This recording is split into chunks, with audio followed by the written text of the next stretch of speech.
Innovation in the workplace. A new study from EY finds that only 26% of entry-level employees say their company encourages a culture of innovation, compared to more than half of senior executives. And almost all senior staff think their workplace offers a channel to introduce new ideas, compared with just 55% of entry-level workers. Joining us now is EY America's Senior Vice Chair, Deputy Managing Partner, Michael Inserra. Michael, it sounds like there's a major disconnect between senior management and the rank and file. It certainly seems that way, Dagan. I mean, this is a period, as we've talked before, of rapid change and innovation, and I think it's accelerating. But this survey is pretty fascinating. There is a disconnect between the most senior leaders who believe they're creating a culture and they're allowing that innovation to foster. But only 26% would say that they really are feeling that. I'd say also, interestingly, about 70% would say they'd actually move their jobs today to move to an environment, a culture that allows them a little bit more unbridled. Wow. Bob, what's the problem with you guys in the C-suite? What's wrong with you? You guys, right? You are that guy, No, having run multiple big corporations. Well, thank you. But it is interesting. That mix has been there for a number of years. I mean, I can go back 10, 20 years, and there was always this gap between CEOs thought everything was communicated, life was great, and then the entry-level, individuals thought it wasn't. By the time they got caught up, CEOs would change the strategy. So there was always that go-ins and goes-out things, Michael. But, you've done some recent surveys on the tax law and the business community. We just saw Delta have another, really strong earnings.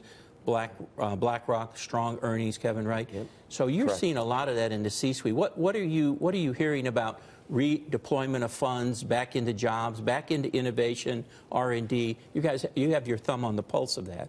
Well, first of all, I think it's all connected, actually, because I do think corporate profits continue to be strong. We talked about a year ago, we've got to get the tax legislation done. You just heard from the congressman.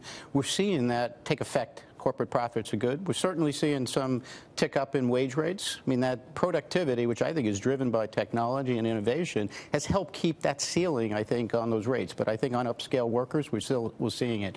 I think the good news is the corporate profits going up, repatriation of earnings, create investment capital to fund not only traditional types of acquisitions, buybacks, et cetera, but they create some R&D capital to think about how do you innovate your business, how do you think about disruption.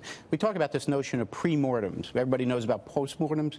Pre-mortems, thinking about what if tomorrow your company wasn't here? How did you get there?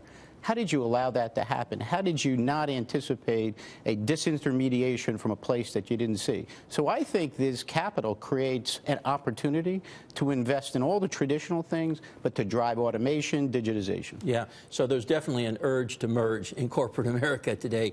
But you are also at EY doing a lot of tests with robotics. Mm-hmm. And so you have this counter to creating jobs, yet automation, artificial intelligence, and I've seen some of your demos, to really do some of the more traditional work through automation, right? So how are they dealing with that?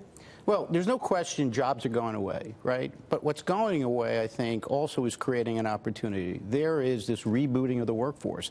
I mean, 5 years ago, we weren't talking about data scientists. We weren't talking about digital experts. We weren't talking about analytics at the level we are. So, yes, some of the more routine types of ministerial work is going away. But, by the way, I'm not sure that's the highest and best use of our people. And you always hear that there's a person behind that machine, right, in terms of coding. I want to bring in the study. And very few people, only 19%, view innovation as a threat to their individual job stability. So it seems like that they are embracing it in some way. Well, Dagan, that's probably the most startling piece of this survey. Everybody talks, I call it the bobblehead approach. Everybody agrees we need to change. Everybody believes we need to innovate. And then you talk about to an individual and say, oh, no, not me. You need to change. I need to change. And I think that element of the survey is telling people they see it, they feel it, but they're not so sure it really affects them. And I think that's our responsibilities in the C-suite: engage that conversation and create a culture that actually innovates. One thing I'll add before we go to break and say goodbye is that people talk about fostering a culture of innovation until you actually work at a startup. Like, a lot of people who work in these big companies think that that's kind of the holy grail, and it's very difficult because often you're working for individuals as your manager and your boss who don't have management skills, and it's incredibly personally disruptive to try and deal with people like that. So be careful what you wish for is what I would add. Michael, good to see you. Michael and Sarah, take care. Please come back. Thank you, David. Thanks, Michael.